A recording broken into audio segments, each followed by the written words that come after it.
Какъв е адрес? Ами вие на хотела ме оставете, аз оттам ще се оправя. Какво? Не си ли виждал гола жена? Връщам те в училище. И да ме върнеш, аз пак ще отида, какво? Ей, махни, ей! Аз сама съм си го избрала това, защото ме Махни! кефи и ми плащат, пари ми плащат. Законите ние ги пишем.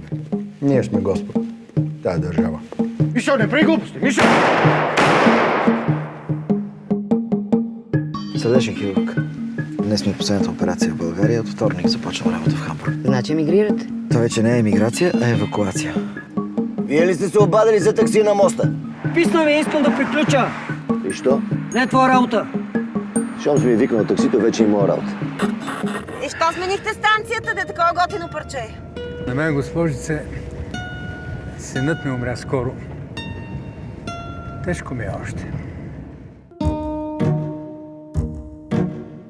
Се обадили полицията и... Пробвай. Искаш ли ефтини хубави обувки, а? Мога да реда. Нека от гробищата ги вземам. Един приятел ми ги носи. Как така от гробиш? На мъртвите не им трябват шпици, на живите им трябват. През деня съм свещеник, вечер карвам такси. Това позволено ли? Библията нищо не казва за това. Тогава не е имало таксите.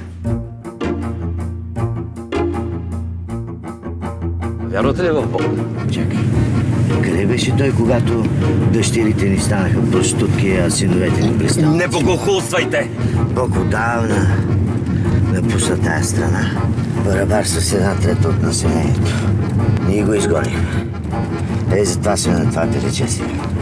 Посоката, братци, посоката. Няма, изгубихме. Може и България така да се спаси с ново сърце. Няма шанс.